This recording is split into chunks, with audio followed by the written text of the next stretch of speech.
ኦኬ በጌታ ስም አነበዋለሁ። ቆላስይስ 2:2 ላይ ልባቸው እንዲጽናና በፍቅርም ተባብረው በማስተዋል ወደሚገኝበት ወደ መረዳት ባለጠግነት ሁሉ እንዲደርሱ የእግዚአብሔርንም ምስጢር እርሱንም ክርስቶስን እንዲያውቁ እጋደላለሁ ይላል። እንጸልይ። እግዚአብሔር ሆይ ከኛ ጋር አለ። ጸሎታችንን ሰምተሃል። አሁን ደግሞ ልቦናችንን ጌታዊ ቃል ሲመጣ በፍጹም ግልጽነት በመረዳት እንዲመጣልን አእምሯችንን ክፈትልን። እንደ ሊዲያ ልባችንን ክፈትልን። እኔንም ደግሞ መንፈስ ያግዘኝ። የእግዚአብሔር መንፈስ በእኔ ተናገረ እንዳለ ዳዊት በእኔ ተናገር። ጊዜውን ስፍራውን ሁሉን ተቆጣጠር በኢየሱስ ስም አሜን። የዛሬው የስብከቴ ርዕስ ኖዊንግ ዘ ሚስትሪ ኦፍ ጋድ የሚል ነው። የእግዚአብሔርን ምስጢር ማወቅ ተፈቅዶልናል። የእግዚአብሔርን ምስጢር ማወቅ ኖዊንግ ዘ ሚስትሪ ኦፍ ጋድ የሚል ነው። ልባቸው እንዲጽናና በፍቅርም ተባብረው በማስተዋል ወደሚገኝበት ወደ መረዳት ባለጠግነት ሁሉ እንዲደርሱ የእግዚአብሔርን ምስጢር እሱንም ክርስቶስን እንዲያውቁ እጋደላለሁ። ጳውሎስን ይጋደላለሁ የሚለው የእግዚአብሔርን ምስጢር የሆነውን ክርስቶስን እንዲያውቁ እንደገናም ደግሞ ለራሱም ለማወቅ ሌሎችንም ለማሳወቅ ነው የሚጋደለው።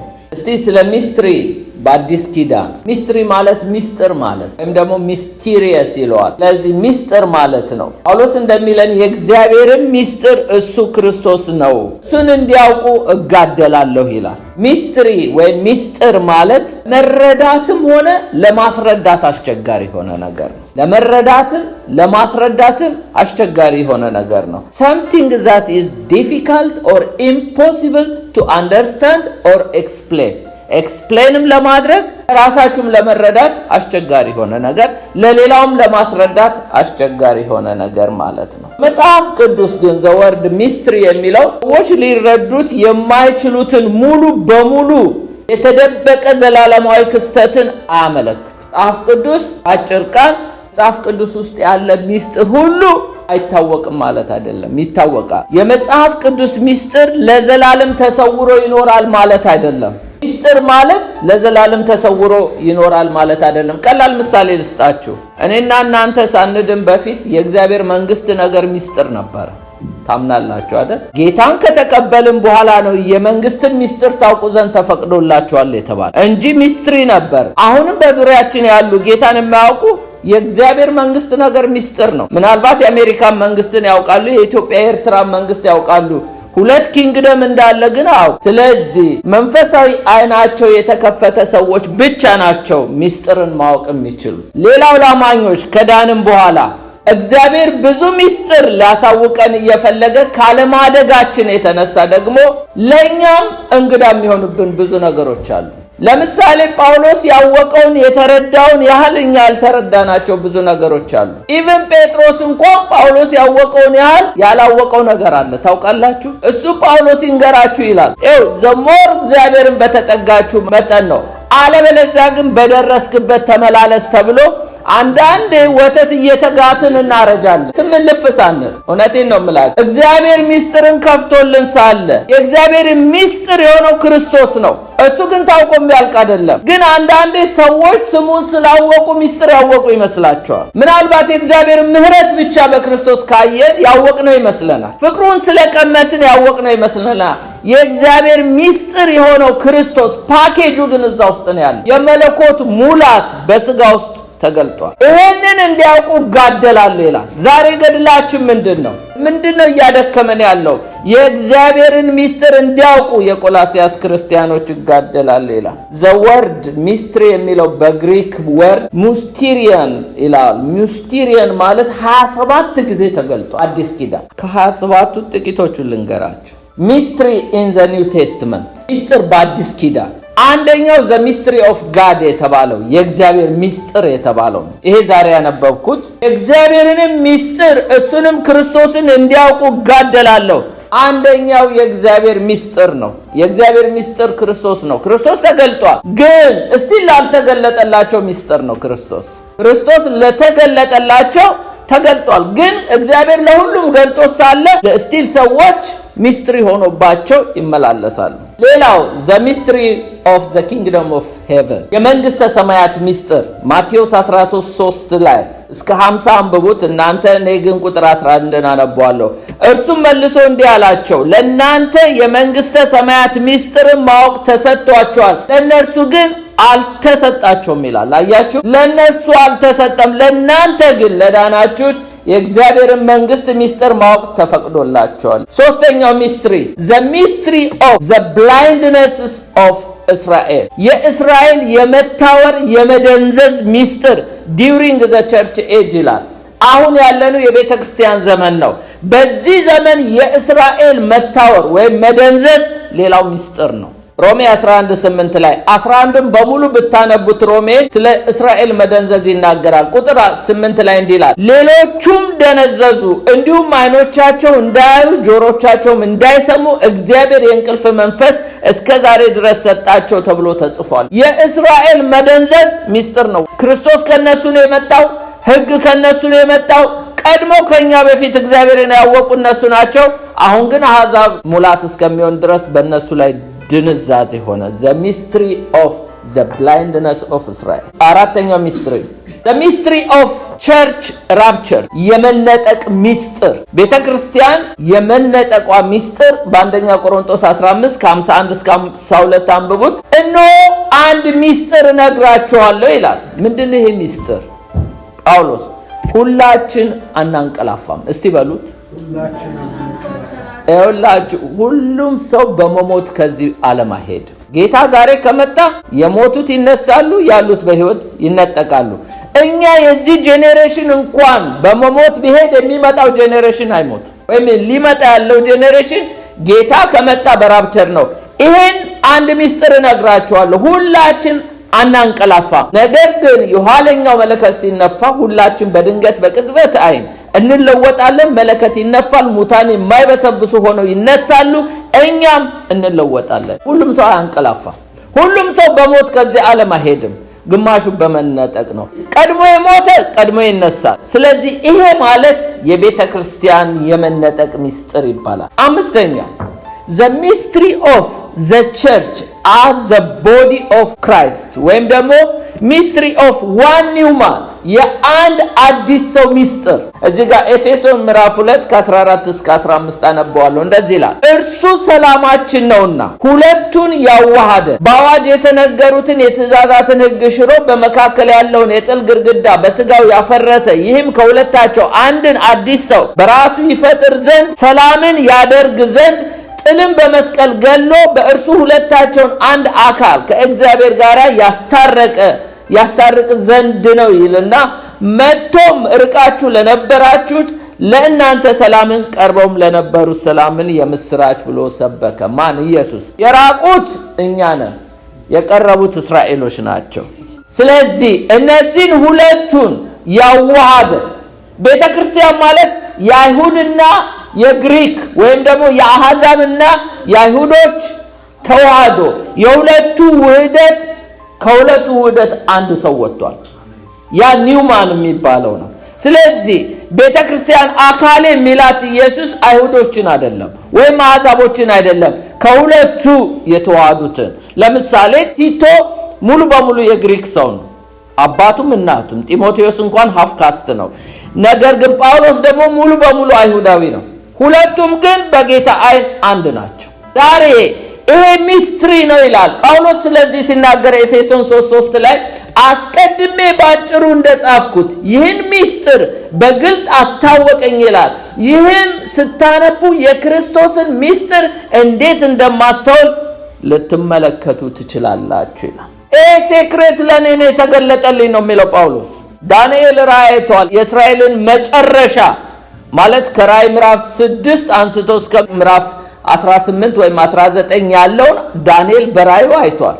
የቤተ ክርስቲያንን ዘመን ግን አላይ። የአሕዛብን አላያቸውም። ያየው ጳውሎስ ነው። የሚስጥር ተገለጠልኝ የሚለው። ሌላው ስድስተኛው the mystery of the church as the bride of Christ የክርስቶስ ሙሽራ ሚስጥር በኤፌሶን ምዕራፍ 5 ከ2 እስከ 32 ብታነቡ ስለ ባልና ሚስት ነው የሚናገረው። እኔ ግን 32ን አነባለሁ። እንዲህ ይላል፣ ይህም ሚስጥር ታላቅ ነው ይላል ጳውሎስ፣ እኔ ግን ይህንን ስለ ክርስቶስ ስለ ቤተ ክርስቲያን እላለሁ ይላል። የባልና የሚስት ሚስጥር ታላቅ ነው ይላል።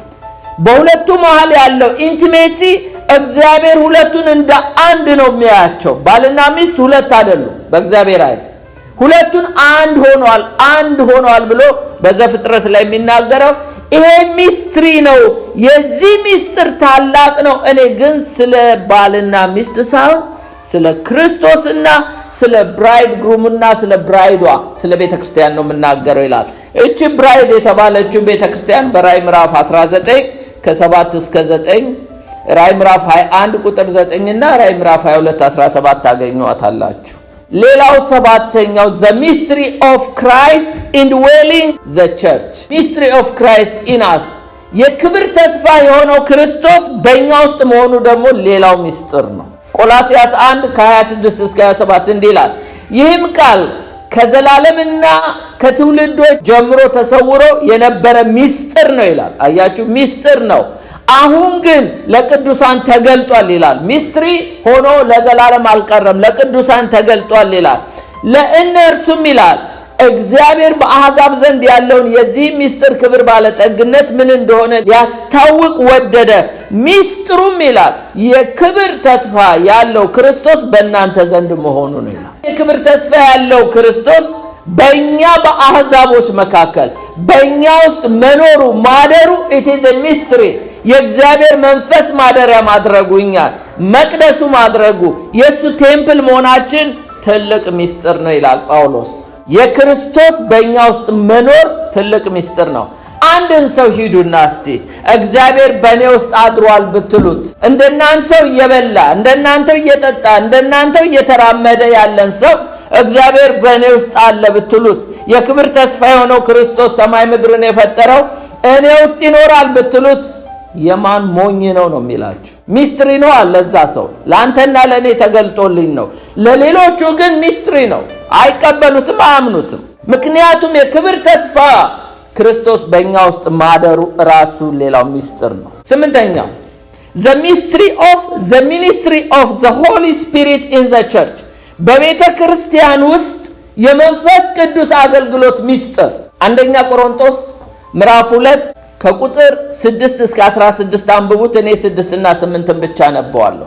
በበሰሉት መካከል ግን ይላል ጳውሎስ ጥበብን እንናገራለን፣ ነገር ግን የዚህችን ዓለም ጥበብ አይደለም፣ የሚሻሩትን የዚህችን ዓለም ገዢዎች ጥበብ አይደለም።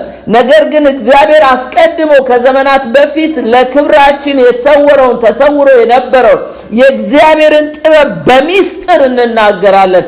ከዚች ዓለም ገዢዎች አንዱስ እንኳን ይህንን ጥበብ አላወቀውም፣ አውቀውስ ቢሆን የክብርን ጌታ ባልሰቀሉት ነበር ይላል። የዚህ ዓለም ጠቢባኖች፣ ኃያላኖች፣ ምሁራኖች በሏቸው ይህን ጥበብ አያውቁት። የእግዚአብሔር ጥበብ ክርስቶስ ነው። የእግዚአብሔር ኃይል ክርስቶስ ነው። በጣም የግሪክ ፈላስፎች ስለሚመራመሩ ጳውሎስ ምን አላቸው? በአንደኛ ቆሮንቶስ ላይ እናንተ ጥበብን ነው የምትሹት፣ ዲማንድ የምታደርጉት፣ የእግዚአብሔር ጥበብ ክርስቶስ ነው አላቸው። እንደገና ደግሞ ምልክት ለሚሹት አይሁዶች ደግሞ ምን አላቸው? የእግዚአብሔር እኮ ኃይል ክርስቶስ ነው አላቸው። ምክንያቱም ክርስቶስን ካወቅን ኃይሉንም እናውቃለን። የእግዚአብሔርን ክርስቶስን ካወቅን የእግዚአብሔር ከጠቢባን ሁሉ ሰውሮ ለኛ ሕፃናቶች ገለጠው። አይገርምም? እናንተና እኔ እኮ በምርምር በጥናት በተለያየ ነገር የማይገኘውን ነገር ነው እኮ ለኛ ለሕፃናቶች የገለጠልን። ይሄን ሚስጥር ገልጦልናል። ስለዚህ ይላል እኛ የጥበብን ነገር እንናገራለን ይላል ጳውሎስ። በበሰሉት መካከል የጥበብን ነገር እንናገራለን ይላል። ምክንያቱም ጳውሎስ የሚናገርበትን ጥበብ የግሪክ ሰዎችን እንኳን እንዴት በአቴና ላይ እንደማረካቸው ማየት ትችላላችሁ። ከራሳቸው ነገር ተነስቶ እንዴት ለክርስቶስ እንዳንበረከካቸው ምን ያህል የሱ ጥበብ እስጢፋኖስ የተሞላው ጥበብ አይሁዶችን እንዴት ቻሌንጅ እንዳደረጋቸው አያችሁ። ዛሬ ወገኖቼ ይሄ ጥበብ ነው እኛ የሚያስፈልገን። ቤተክርስቲያን በምርምር በእውቀት በፍልስፍና ሳይሆን ከጌታ ጋር ባለን ህብረት የምናገኘው ሰማያዊ ጥበብ ነው ዓለምን ለክርስቶስ የሚያንበረክክ እንጂ። በተረፈ ግን ከኛ የበለጡ ሊቆች አሉ። በዓለም ላይ ከኛ የበለጡ ምሁራን አሉ። እነሱ የሃይማኖት መሪዎች ጠፍተውት ነው እንደ አሳ አጥማጆች ጋር ሄደው ሊያሳፍር እኮ ነው። የዓለምን ጠቢባን ሊያሳፍር እኔና እናንተ መረጥ። ስለዚህ የጥበብን ነገር እንናገራለን። የሰማይ ሚስጥር ያለው አሳ አጥማጆች ጋር ነው እንጂ ቤተ መቅደስ ያሉት ምሁራን ጋር አይደለም። ምሁራኖች ወይም ደግሞ የሃይማኖት ሊቆች አይደሉም፣ ወይም ቴዎሎጂ የተማሩት አይደለም። ምስኪን ከመንገድ ዳር የመጡት ናቸው። አይነ ስውሩ ትዝ ይላችኋል? ከልጅነቱ ጀምሮ ቤተ መቅደስ እኮ ገብቶ ቻሌንጅ ያደረጋቸው። እናንተ ልትከተሉ ትፈልጋላችሁ? ማንም እንዳይደፍራቸው ቻሌንጅ ያደረጋቸው ከመንገድ ላይ ተነስቶ። እንዲህ ነው ጌታ ጠርቶ እየተጠቀመብን ያለው። ይሄ የመንፈስ ቅዱስ ጥበብ ነው። ዘጠነኛው ዘ ሚስትሪ ኦፍ ማለት የሰባቱ ከዋክብትና የሰባቱ የወርቅ መቅረዝ ሚስጥር። በራዕይ ምዕራፍ 1:20 ላይ እንዲላል በቀኝ እጄ ያየሃቸው የሰባቱ ከዋክብት የሰባቱ ወርቅ መቅረዞች ሚስጥር ይህ ነው። ሰባቱ ከዋክብት ሰባቱ አብያተ ክርስቲያናት መላእክት ናቸው። ሰባቱ መቅረዞች ሰባቱ ቤተ ክርስቲያናት ናቸው ይላል። ይሄ በራዕይ ላይ የተገለጠው ሚስጥር ስለ ቤተ ክርስቲያን ነው። መቅረዞቹ ቤተ ክርስቲያንን ያመለክታሉ። ከዋክብቶቹ ደግሞ የቤተ ክርስቲያን ሜሴንጀሮች ነው። ባይዘው እግዚአብሔር ሁለት ሜሴንጀር ነው ያለው። ሂውማን ሜሴንጀር አሉት እንደነ ጴጥሮስ አይነት በየቤተ ክርስቲያኑ ያሉ ቢሾፕ በሉ፣ አርክሾፕ በሉ፣ ፓስተር በሉ የተለያዩ ሜሴንጀሮች አሉት። እንደገና ደግሞ ሱፐርናቹራል ሜሴንጀሮች አሉት። ግን እዚህ ጋር የተጠቀሰው ስለ ሂውማን ሜሴንጀር ነው። ኮከቦቹ መልእክተኞቹ ሲሆኑ መቅረዞቹ ደግሞ ቤተክርስቲያን ነው። አስረኛው ዘ ሚስትሪ ኦፍ ባቢሎን ዘ ግሬት የታላቁ ባቢሎን ሚስጥር ራዕይ ምዕራፍ 17:7 መልአኩም አለኝ የምትደነቅ ስለምንድን ነው? የሴቲቱን ሚስጥርና የሚሸከማትን 7 ራሶች 10 ቀንዶች ያሉትን አውሬውን ሚስጥር እኔ እነግርሃለሁ አለ። ለምንድን ነው የምትደነቀው? የዚህችን ሴት ሚስጥር እነግርሃለሁ ይላል። እቺ ሴት ማነች? ፎልስ ሪሊጅን። መቼ ነው የተመሰረተችው? በነ ናምሩድ ጊዜ ነው። ናምሩድ ማለት የኖህ ልጅ ማን ነው? 3 ናቸው፣ ሴም፣ ካም፣ ያፌት። የካም ልጅ ናምሩድ ይባላል። ዘፍጥረት 10 ላይ ተመልከቱ። እርግጥ ባይብሉ ላይ አታገኙትም። ኮሜንታሪ ስመለከት የናምሩድ ሚስት ይላሉ ፕሮስቲቲዩት ነበረች ይላሉ፣ ሴተኛ ዳሪ ነበረች እና ልጅ አርግዛለት በወለደች ጊዜ ይሄንን በሚራክል በተአምር የተወለደ ልጅ ነው ተባለ። ስለዚህ ያንን ልጅ ያመልኩት ጀመረ እና አንዲት ሴት ልጅ ታቅፋ የጠረፏ ንግስት በመባል በነ ኤርሚያስ ጊዜ ትጠራለች። የጠረፏ ንግስት ትባላለች። ልጅ ታቅፋ ዓለም ሁሉ የሚሰግድላት የባቢሎን ሪሊጅን የጀመረው ያኔ በዘፍጥረት 10 ነው። አሁንም በሚስጥር ይሰራል። የባቢሎን መንፈስ አሁንም ይሰራል። እንዳውም ልጅየው ተሙዝ ነው ይባላል። ተሙዝ ነው። እስራኤሎች ብዙ ጊዜ ለተሙዝ ይሰግዱ ነበረ። ስለዚህ ይሄ ልጅ ተሙዝ ነው እና ዓለምን ሁሉ ያሰገደ ፎልስ ሪሊጅን ነው። ራዕይ መጽሐፍ ላይ ግን መጨረሻ ላይ ግን አሁን ትክክለኛ ያልሆነ ሃይማኖት ሁሉ መጨረሻው መደምደሚያ ልክ አሁን መንግስት ጌታ ከመምጣቱ በፊት ኢኮኖሚውም ፖለቲካውም ወደ አንድነት ይመጣል። ኒው ወርልድ ሲስተም የሚባለው ሃይማኖትም ወደ አንድ ይመጣል። ስለዚህ ያ ፎልስ ሪሊጅን ማክተሚያውን ነው የሚናገረው። ሴቲቱ እሷ ነች፣ ቤተክርስቲያን አይደለችም። ቤተክርስቲያን ኦልሬዲ ተነጥቃለች እና ያንን ነው የሚያሳየው። ሌላው የመጨረሻውን ልንገራችሁና ወደዛ እሄዳለሁ። ዘ ሚስትሪ ኦፍ ኢኒኩዊቲ ላውለስነስስ ወይም ደግሞ የአመጽ ሚስጥር ሁለተኛ ተሰሎንቄ ምዕራፍ 2:7 የአመጽ ሚስጥር አሁን ይሰራል፣ ብቻ ከመንገድ እስኪወገድ ድረስ አሁን የሚከለክል አለ። የአመጽ ሚስጥር የተባለው አንታይ ክራይስት መንፈሱ አለ፣ ሰውየው ግን አልተገለጠም። አንድ ቀን አካል ለብሶ ይመጣል፣ አንድ ቀን አካል ለብሶ ስጋ ለብሶ ይመጣል። አሁን ግን በሚስጥር ይሰራል ነው የሚለው። የአመጽ ሚስጥር ይለዋል። ያ የአንታይ ክራይስት ስፒሪት ነው እና አሁን ግን መደላደል እየሰራ ነው፣ መንገዱን እያመቻቸ ነው። ወደፊት ግን ይገለጣል። እስከሚገለጥ ድረስ አሁን በሚስጥር ይሰራል። አገልጋዮቹን የጽድቅ አገልጋይ አድርጎ እሱ የብርሃን መልአክ ተመስሎ ሰይጣን አሁን ይሰራል። አሁን በሚስጥር ነው። አሁን የሚከለክለው አለ። ማን ነው የከለከለው? ቤተክርስቲያንና መንፈስ ቅዱስ ናቸው። ቤተክርስቲያን ከተነጠቀች በኋላ ይፋነናል፣ እንደፈለገ ነው። ለ7 ዓመት ነው፣ ከዛ ግን አያልፍም። ኦኬ። የጳውሎስ ገድል ፊቱን በአካል ስላላዩት ቅዱሳን ይጋደል የነበረው ስለምንድን ነው? 4 ነገሮች ላይ ነው። ላንብብላችሁና 4 የሚጋደልባቸውን ነገሮች ላሳያችሁ። ልባቸው እንዲጽናና በፍቅር ተባብረው በማስተዋል ወደሚገኘው ወደ መረዳት ባለጠግነት ሁሉ እንዲደርሱ የእግዚአብሔርን ምስጢር እርሱንም ክርስቶስ እንዲያውቁ ይጋደላል ይላል ጳውሎስ። በዚህ ቦታ በ4 ነገር ላይ ይጋደልላቸዋል። ባይዘው የቆላሲያስ ቤተክርስቲያንን ጨርሶ ፊታቸውን አይቶ ማያውቅ። ይሄንንም የጻፈላቸው እስር ቤት ሆኖ ነው በሮም። ፕሪዝን ኤፒስትል ይባላል፣ የእስር ቤት መልእክት ይባላል። ጳውሎስ የጻፈው የአሁኗ ቱርክ የቀደመችዋ ኤዥያ ማይነር የምትባል ቆላሲያስ እዛ ነበር የምትገኘው። ቆላሲያስ ብቻ አይደለም፣ ሰባቱም አብያተ ክርስቲያን ሎዶቅያ፣ ሰርዴስ፣ ጴርጋሞን የሚባሉት ሁሉ ቤተክርስቲያን የሚገኙት እዛ ነው። ኤፌሶን ቤተክርስቲያን ባይዘወይ ዘማዘር ኦፍ ዘ ቸርች ትባላለች። የምን የኤዥያ ማይነር ማዘር ቸርች የምትባለው ኤፌሶን ነች። ኤጳፍራ ነበረና ጳውሎስ እስር ቤት ሆኖ ሳለ መጥቶ ነገረው። ኖስቲሲዝም የሚባሉ አሉ። ኢየሱስ ስጋ ለበሰ የሚለውን አይቀበሉም። እንዴት አምላክ እዚህ ስጋ ውስጥ ይኖራል ብለው ስለሚሉ ይሄን ትምህርት አምጥተው የቆላሲያስ ቤተክርስቲያኖችን ኮንፊውዝድ አድርገው ነበር። ኤጳፍራ ከአቅሙ በላይ ሆነበት። ስለዚህ ሄዶ ለጳውሎስ ነገረው። ጳውሎስ ታዲያ ምን ይላቸዋል? እዛ እስር ቤት ሆኖ ስለነሱ ሰምቶ እጋደላለሁ ይላቸው። ስለምን ነገር እንደሚጋደልላቸው ሲናገር 4 ነገሮች እዚህ ተጠቅሷል። አንደኛው ልባቸው እንዲጽናና። እስቲ ልባቸው እንዲጽናና ወገኖቼ፣ ለሰው ልብ መጽናናት ምን ያህል ተጋድለናል፣ ምን ያህል ተጋድሎ አድርገናል። ልብን መስበር ቀላል ነው በአንድ ቃል። ምክንያቱም አንደበት እሳት ነው ይላል፣ የፍጥረት ሩጫን ያቃጥላል ይላል ያዕቆብ። በአንድ ቃል የሰው ልብ ዲስከሬጅ ማድረግና መስበር ይቻላል። ግን ጳውሎስ ልብን ለመጠገን እነዚህ ኮንፊውዝድ የሆኑትን ማይንዳቸው ግራ ለተጋቡት ሰዎች እንዴት ኢንከሬጅ ለማድረግ ይጋደልላቸው ነበር። በአይን አላያቸውም እኮ ሄዶም አላገለገላቸውም።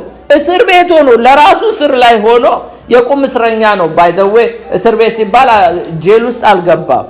ቤት ተከራይቶ ሮም ውስጥ ይኖር ነበረ። የቁም እስረኛ እዚህም ሀገር አለ አይደለ? ከከተማ ሳይወጡ ታስረው የሚኖሩ እንደዛ ነበር ጳውሎስ። እና ግን ይጋደልላቸው ነበር። ምን ለማድረግ? ልባቸው እንዲጽናና። ሁለተኛ በፍቅር እንዲተሳሰሩ፣ ዩናይትድ ኢን ላቭ፣ በፍቅር አንድ እንዲሆኑ ይጋደልላቸው ነበር። ሰይጣን ኮንፊውዥን እየፈጠረ እርስ በርሳቸው እንዳይስማሙ ሊያደርጋቸው ነበር።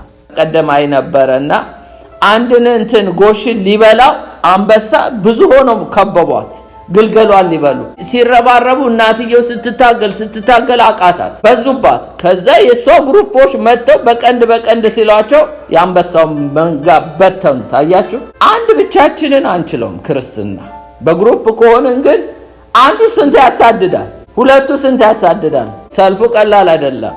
ስለዚህ በህብረት ሆነን ነው መዋጋት ያለው እና ዩናይትድ እንዳይሆኑ ይታገሉ ነበረ። ጠላት ነው እነሱም በታትኖ ሊበላቸው ሊውጣቸው፣ ግን ጳውሎስ ይጋደልላቸው ነበር።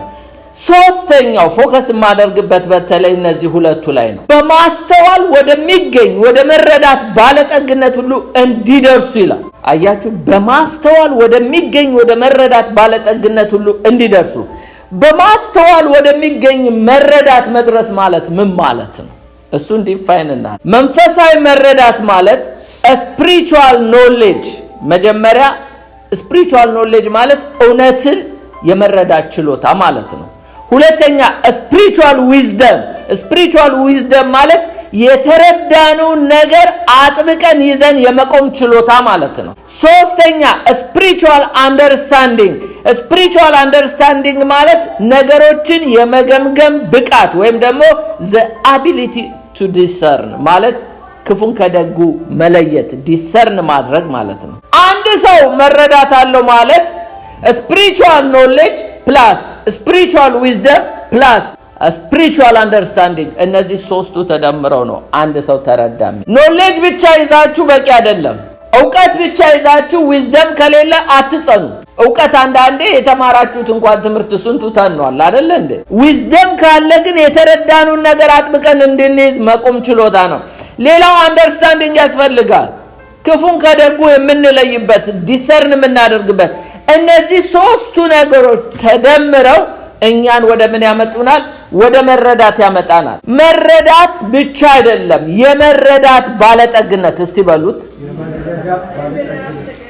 አያችሁ፣ የመረዳት ባለጠግነት ማለት በስፒሪቹዋል ኖሌጅ ስንጨምር፣ በስፒሪቹዋል ዊዝደም ስንጨምር፣ በስፒሪቹዋል አንደርስታንዲንግ ስንጨምር ወደ መረዳት ባለጸግነት ውስጥ እንገባለን ማለት ነው። በማስተዋል ወደሚገኝ ወደ መረዳት ባለጠግነት ሁሉ እንዲደርሱ እጋደላለሁ ይላል። ወደዚህ መረዳት ባለጠግነት ለመድረስ እንጋደላለን ወይ?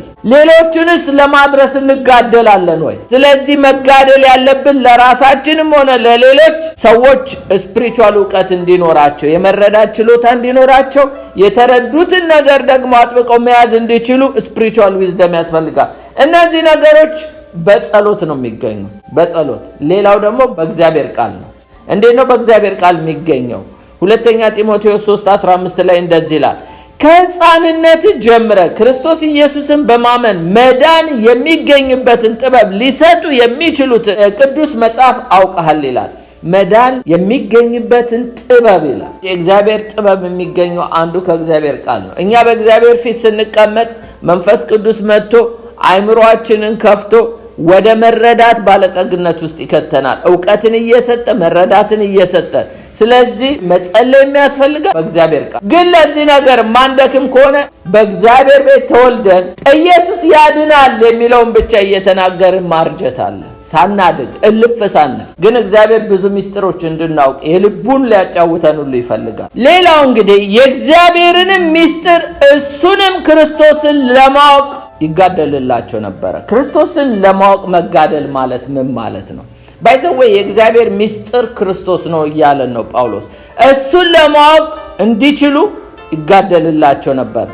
ስለ ክርስቶስ ማወቅ መጋደል ማለት ኢየሱስ ክርስቶስ ፍጹም አምላክ እንደሆነ ለማወቅ ይጋደልላቸው ነበር ማለት አምላክ አይደለም እያሉ ያስተምሯቸው ነበር። አንዳንዶቹ በስጋ አልመጣም ይላሉ። አንዳንዶቹ ደግሞ መለኮት አይደለም እሱ ነብይ ብቻ ነው ይላሉ።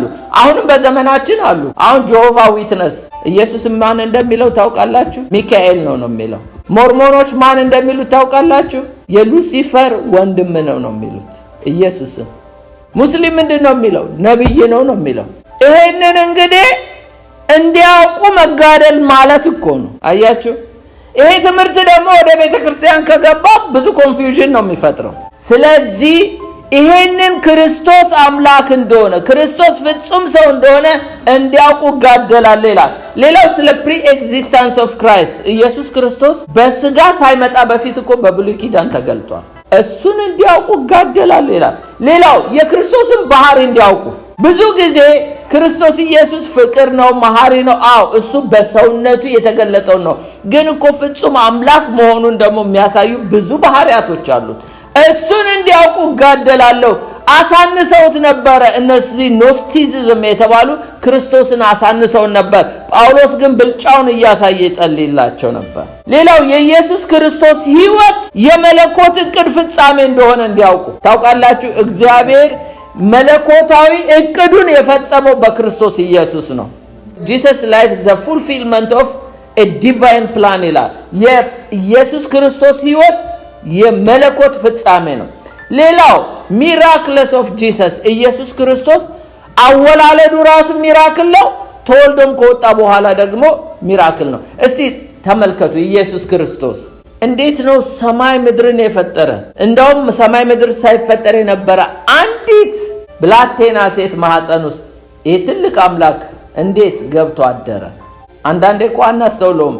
ዝም ብለን ብናስተውል እንዴት ማርያም ማህፀን ውስጥ አምላክ አደረ ብለን ብንል it is mystery። ይሄ እኮ ሚራክል ነው፣ ተአምር እኮ ነው። መወለዱ ራሱ ተአምር ነው። ስጋ ለብሶ መምጣቱ ተአምር ነው። ወጥቶ ደግሞ በምድር ላይ የሰራው ተአምራት ብዙ ነው። ስለዚህ ይህን መረዳት ባለጸግነት እንዲያውቁ ነው። ሌላው የክርስቶስ ሂሚሌሽን ሃምብል ሆኖ ተዋርዶ መምጣቱ አምላክ ሆኖ ሳለ ይሄን እንዲያውቁ ጋደላል ይላል። ሌላው የክርስቶስ ኤግዛልቴሽን ከፍ ብሎ አብ ያለ ልክ ከፍ ያደረገው አምላክ እንደሆነ ከክብር ሁሉ በላይ ክብር ያለው ጌታ እንደሆነ እንዲያውቁ ጋደላል ይላል። ሌላው the relation of the two nature in Christ። እስቲ አስቡት የኢየሱስ ክርስቶስ አምላክነትና ሰውነት ያለው ሪሌሽንሺፕ። ሰው ነው እንዳትሉ አምላክ ነው፣ አምላክ ነው እንዳትሉ ሰው ነው። ግራ ያጋባል። አምላክስ ለይቶለታል። እግዚአብሔር አምላክ ነው፣ ሰውም ለይቶለታል። የኢየሱስ ግን ዩኒክ ነው። አምላክም ነው ሰውም ነው። ይሄንን ነገር እንዲያውቁ ጋደላለሁ ነው የሚለው። እኛ እኮ ወገኖች መንፈስ ቅዱስ ረድቶን ነው እንጂ ምናልባት ከእስልምናም የመጣችሁ ወይም ከተለያየ እምነት የመጣችሁ ካላችሁ እኮ ብዙ ኮንፊውዥን ውስጥ ነበርን። ወደ ጌታ ከመጣን በኋላ ነው እንጂ የበራልን እንዴት መለኮት እና ሰው ተዋህዶ የሚባለው እኮ ለዚህ ነው። ሌላው ኢየሱስ ክርስቶስ ሰው ሆኖ ዓለም ሁሉ ኃጢአት ሰርቶ ከእግዚአብሔር ክብር ጎሎ እሱ ግን ኃጢአት የሌለው መሆኑ ይሄም ራሱ እንዲያውቁ ጋደላለሁ ይላል። አንዳንዱ ሰው እኮ እንደማንም ሰው ነው የተወለደው እኮ ነው የሚሉት። ኢየሱስ አይደለም፣ ፈጽሞ ኃጢአትን የማያውቅ ጌታ ነው። ሌላው ኢየሱስ ክርስቶስ መሲህ ሆኖ እንደሚመጣ ተነግሯል። በብሉይ ኪዳን መጥቷል። አይሁድ እስካሁን ድረስ መሲህ ይጠብቃሉ። ብታምኑም ባታምኑ እስካሁን መሲህ እየጠበቁ ናቸው። ወደፊት እኔ ነኝ የመጣሁት ብሎ አንታይ ክራይስት ያስታቸዋል ለ7 ዓመት። እኛ ግን መሲሁ መጥቷል ብለን አምነናል። ይሄኛ ያመነውን እንዲያምኑ ነው ጋደላለሁ የሚለው ጳውሎስ። አይገርማችሁ? መሲሁ እንደመጣ እስካሁን ድረስ መሲሁ እንደመጣ አምኑም አይሁዶች እነግራቸዋለሁ። ገና ቴምፕል ሁሉ እንሰራለን ብለው ቴምፕል ሰርተው መሲህ እኔ ነኝ ብሎ መጥቶ ካሳታቸው በኋላ ግን አቦሚኔሽን ኦፍ ዲሶሉሽን በመቅደሳቸው ውስጥ እርኩሰት ሲያደርግ ነው በዛ ጊዜ የሚክዱት አንታይ ክራይስት መሆኑን የሚያውቁት። እስከዛ ድረስ ድንዛዜ ውስጥ ነው ያለው። ሌላ the appearance of Jesus የኢየሱስን ስብዕና ገጽታውን አይታችሁት እንደሆነ ብዙ ጊዜ እስቲ ጂሰስ ፊልምን ያያችሁ እጃችሁን አውጡ። መቼም ያላየ የለም። ኢየሱስ የትኛው ነው ብላችሁ በደንብ ነው የምትጠቁሙኝ አይደለ? የትኛው ነው ብላችሁ በፀጉሩ ወይ በመልኩ ትለዩታላችሁ። ለምን ያስቆሮቱን ይሁዳ 30 ብር ከፈሉት? ኢየሱስ እኮ የትኛው እንደሆነ ስለማይታወቅ እኮ ነው። አስተውላችሁታ? ከገሊላ ሰዎች ከማንም አይለይም። እና ደምግባት የሌለው ምስኪን የተናቀ ድሃ የሆነ ግን የትኛው እንደሆነ ስላላወቁት እኮ ነው 30 ብር ከፍለው እኮ አሳየን ጠቁመን ብለው በመሳም መጥቶ አሳልፎ የሰጠው። እዚህ በአክተሮች የሚሰሩት ኢየሱስ እኮ አይደለም። መልኩ እንኳን ግራ የሚያጋባ ምናልባት ከሱ ይልቅ ጴጥሮስ አንድ ሰም ሊሆን ይችላል ወይ ዮሐንስ አንድ ሰም ሊሆን ይችላል። ታውቃላችሁ? ኢየሱስ እስከዚህ ድረስ አያውቁትም። የተናቀ በደንብ መልኩን ከፈለጋችሁ ለማወቅ ኢሳይያስ 53 ናት። ሌላው ኦፊሱ the office of Christ ስለ ክርስቶስ ሚስጥር እንዲያውቁ ጋደላለሁ ሲል ኦፊሱን ማወቅ። ሲመጣ ነብይ ነበረ። አሁን የሊቀ ክህነት ስራ ነው የሚሰራው። ወደፊት ደግሞ ንጉሥ ሆኖ ነው የሚመጣው ወደዚህ ምድር። ሌላው ግን ኢየሱስ ፍጹም እረኛ ነው፣ ፍጹም አስተማሪ ነው። ይሄንን ሁሉ ኦፊሶቹን እንዲያውቁ ጋደላለሁ ነው የሚለው። ወገኖቼ ኢየሱስ ክርስቶስ ታውቆ የማያልቅ ነው። ስለዚህ የሐዋርያው ጳውሎስ ገድል ለቆላሲያስ ቤተክርስቲያን እንግዲህ ስለናንተ ይላል ቆላሲያስ 2:1 ላይ እንዲህ ይላል፣ ስለናንተ በሎዶቅያ ስላሉት ፊቴን በስጋ ስላዩት ሁሉ እንዴት ያለ መጋደል ትልቅ መጋደል እንዳለብኝ ልታውቁ እወዳለሁ ይላል። ቆላሲያስ ምዕራፍ 2:1 ላይ እንዲህ ይላል፣ ስለናንተና በሎዶቅያ ጎረቤት ነች የቆላሲያስ። ስለናንተና በሎዶቅያ ስላሉት ፊቴን በስጋ ስላላዩት ሁሉ እንዴት ያለ ትልቅ መጋደል እንዳለ ልታውቁ እወዳለሁ ይላል። አያችሁ? ጳውሎስ ይሄን እንድታውቁ እወዳለሁ። ስለናንተ ብቻ አይደለም፣ ለሎዶቅያም ክርስቲያኖች እየተጋደልኩ ነው። ፊቴን በስጋ አላያችሁትም፣ አላዩትም፣ እነሱም ግን እጋደልላቸዋለሁ እያለ ለምንድነው እየተጋደልን ያለ ነው? እስቲ ራሳችንን እንፈትሽ። ጳውሎስ ብቻ አይደለም፣ ኤጳፍራም ይጋደል ነበረ። ቆላሲያስ 4:12 ላይ ኤጳፍራ ማለት ደግሞ የቆላሲያስ ቤተክርስቲያን መስራቹ ወይም ፕላንት ያደረገው ነው። ቆላሲያስ 4:12 ላይ ከናንተ የሆነ ይላል የክርስቶስ ባሪያ ኤጳፍራ ሰላምታ ያቀርብላችኋል። በእግዚአብሔር ፈቃድ ሁሉ ተረታችሁ ፍጹማን ሆናችሁ እንድትቆሙ ሁልጊዜ ስለናንተ በጸሎት ይጋደላል ይላል። በምን ይጋደላል? አያችሁ? ኤጳፍራም ይጋደላል፣ ጳውሎስም ለአንድ ቤተክርስቲያን። ሁለቱ የኤጳፍራ ስለምንድን ነው የሚጋደልላቸው? ኤጳፍራ አንደኛ የሚጋደልላቸው በእግዚአብሔር ፈቃድ ሁሉ ተረድታችሁና ይላል። ወይም ደግሞ you may stand firm in all the will of God ማለት በእግዚአብሔር ፈቃድ ላይ እንድትቆሙ ይጋደልላችኋል በጸሎት ይላል። ሌላው ፍጹማን ሆናችሁ እንድትቆሙ፣ ፍጹማን የሚለው ማቹርድ ሆናችሁ እንድትቆሙ ይጋደልላችኋል በጸሎት ይላል። እንግዲህ ጳውሎስን ደግሞ አራቱን ጨምሩበት። ደግሞ ልባችሁ እንዲጽናና በፍቅር እንዲተሳሰሩ በማስተዋል ወደሚገኝ ወደ መረዳት ባለጠግነት ሁሉ እንዲደርሱ የእግዚአብሔር ምስጢር የሆነውን እሱንም ክርስቶስን እንዲያውቁ። እንግዲህ ጳውሎስና ኤጳፍራ በአንድ ላይ ለ6 ነገር ይጋደሉላቸዋል። እግዚአብሔር አሁንም መልካሙን ገድል የምንጋደል ሰዎች ያደርጋል። ስለ ጸሎት መጋደል 3 ነገሮች ላሳያችሁና ወደ መጠቅለሉ እመጣለሁ። አንደኛ፣ እውነተኛ የጸሎት መጋደል ወደ አብ to the Father መጀመሪያ መንበርከክ ያለብን ኤፌሶን ምዕራፍ 3:14 ላይ እንደዚህ ይላል፣ ስለዚህ ምክንያት በሰማይ በምድር ያለ አባትነት ሁሉ ከሚሰየምበት ከአብ ፊት እንበረከካለሁ ይላል። እኛ ብዙ ጊዜ ኢየሱስ ስለምንል ያው ወደ ኦንሊ ጂሰስ እየመጣን ነው። ኢየሱስ ብቻ አይደለም፣ በአብ ፊት መንበርከክ፣ በአባት ፊት። እንደውም ምን ይላል ኢየሱስ ያስተምር ማቴዎስ 6:9 ላይ እንግዲህ እናንተ እንዲጸልዩ በሰማይ የምትኖር አባታችን ሆይ ብላችሁ ጸልዩ። በአብ ፊት መንበርከክ አለብን፣ በአብ ፊት መጸለይ አለብን።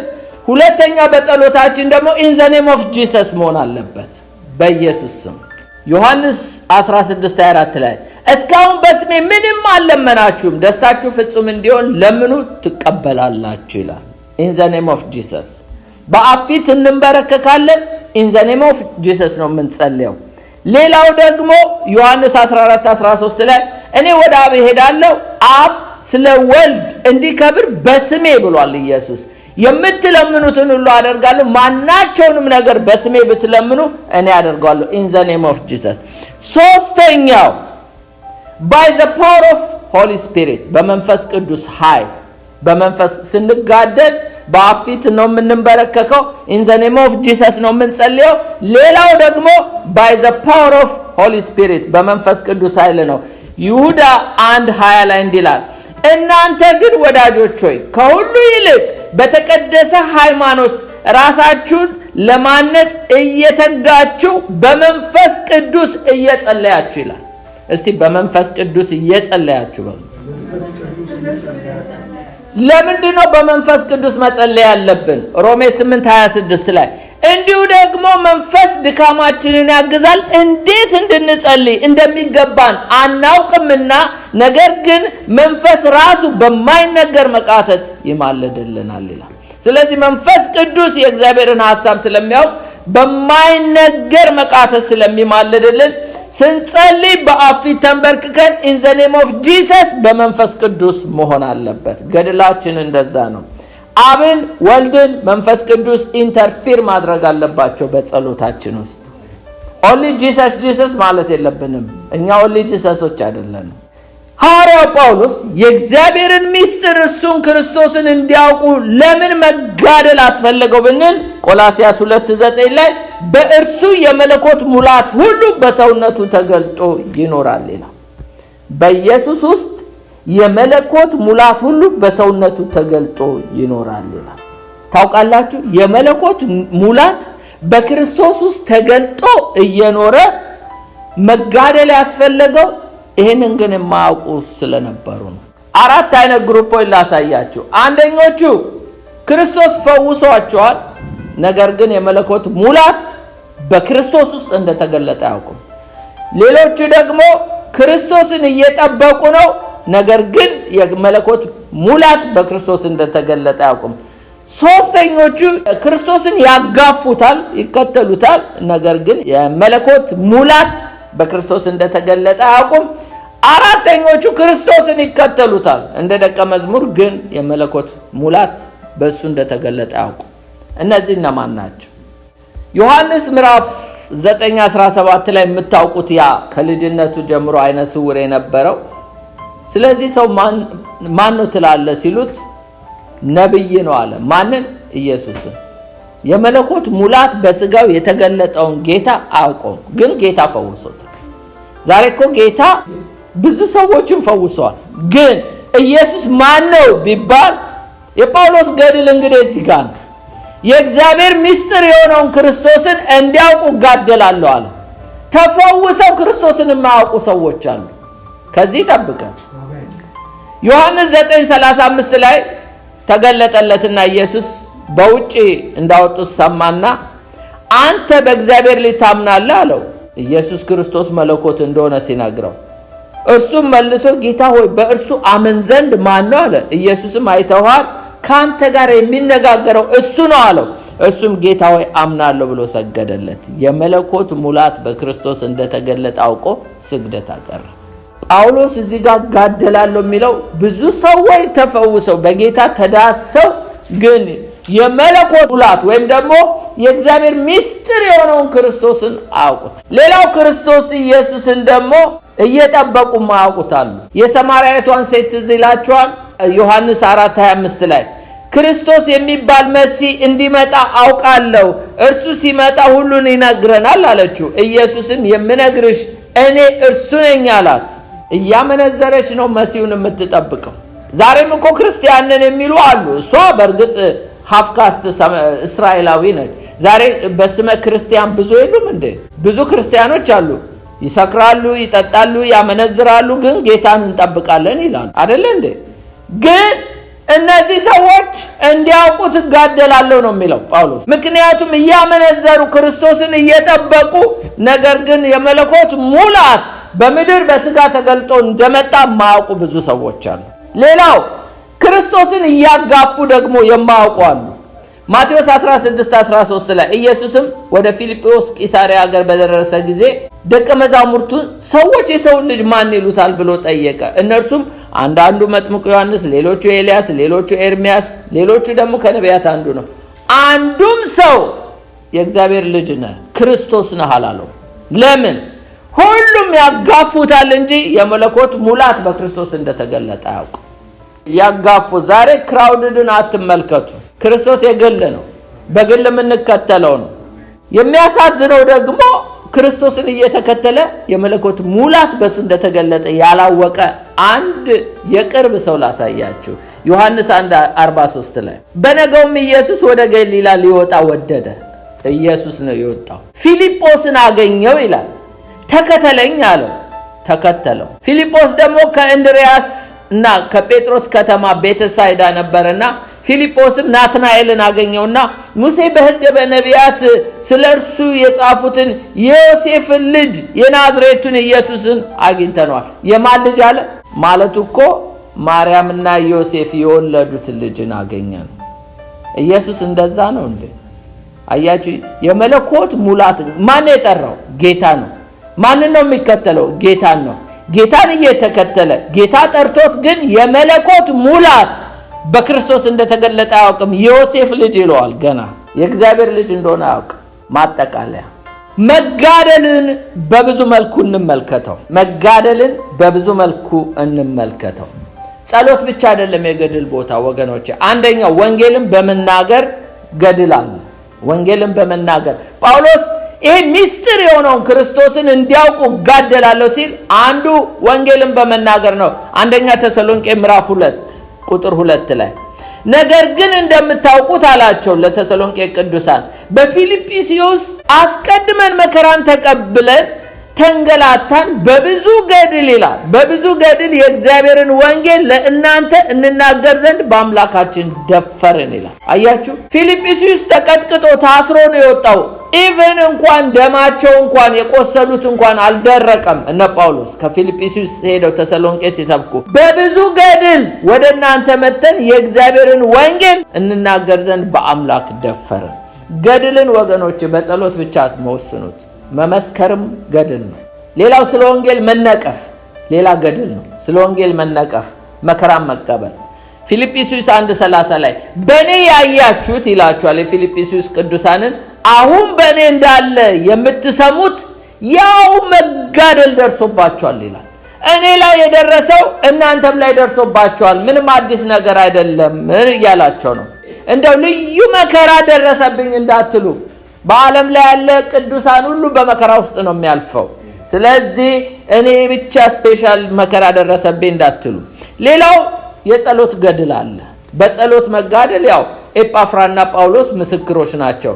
በቆላስያስ 2:1 ላይ እንዳየኑ ስለ እናንተ በሎዶቅያ ስላሉት ፊቴን በስጋ ስላላዩት ሁሉ እንዴት ያለ ትልቅ መጋደል እንዳለብኝ ልታውቁ ወዳለሁ ያለው ጳውሎስ በጸሎት ሲጋደል ነው። ሌላው ኤጳፍራ ነው። ሁሉ ጊዜ ስለ እናንተ በጸሎት ይጋደላል ይላል ቆላስይስ 4:12 ላይ። የመጨረሻው ሁለት ነገር ተናግሬ ጨርሳለሁ። በእምነት መኖርና ማገልገል ገድል። በእምነት መኖርና ማገልገል አንደኛ ጢሞቴዎስ 6:12 እንዲላል መልካሙን የእምነት ገድል ተጋደል። ማን ነው የሚለው? ጳውሎስ ለጢሞቴዎስ የተጠራህለትን በብዙ ምስክሮች ፊት በመልካም መታመን የታመንክለትን የዘላለምን ሕይወት ያዝ፣ መልካሙን የእምነት ገድል ተጋደል። ሐዋርያው ጳውሎስ በብዙ መልኩ ተጋድሎ ነው ሩጫውን ጨርሻለሁ። እስቲ ሩጫውን በሉ። ብዙ ጊዜ የምንለው ሩጫዬን ጨርሻለሁ ነው። የእናንተን ሩጫ አይደለም። ሩጫውን ነው የሚለው፣ ሩጫዬን ነው። ሩጫውን ነው ጨርሻለሁ የሚለው እንጂ ሩጫዬን ጨርሻለሁ አይልም። እንዲህ ይላል መልካሙን ገድል ሁለተኛ ጢሞቴዎስ 4:7 ላይ መልካሙን ገድል ተጋድያለሁ፣ ሩጫውን ጨርሻለሁ፣ ሃይማኖትን ጠብቄያለሁ ይላል። እኛ በዋጋ ተገዝተናል። የራሳችንን ሩጫ ልንሮጥ ሳይሆን የሱ የሰጠንን ሩጫ እንድንሮጥ ነው ጌታ ይጠራል። ስለዚህ ሩጫውን ጨርሻለሁ ነው እንጂ የሚለው ሩጫዬን ጨርሻለሁ አይደለም የሚለው። እርግጥ ነው ብዙ ጊዜ ሩጫዬን ጨርሻለሁ ነው የምንለው። አንዳንዴ ፈቃዳችንን እየኖርን የፈለግነውን እያደረግን ሩጫዬን ጨርሻለሁ ልንል እንችላለን። አዎ የእናንተን ሩጫ ግን የሱን ሩጫ የሰጠንን ታስክ የሰጠንን ሚሽን አሳይመንት ጨርሶ ጳውሎስ እንደሄደ ነው የሚያሳየው። እና ግን ምን አይነት ገድል ተጋደልኩ ይላል? መልካሙን ገድል ተጋድያለሁ፣ ሩጫውን ጨርሻለሁ ይላል። እኔም ጨርሻለሁ።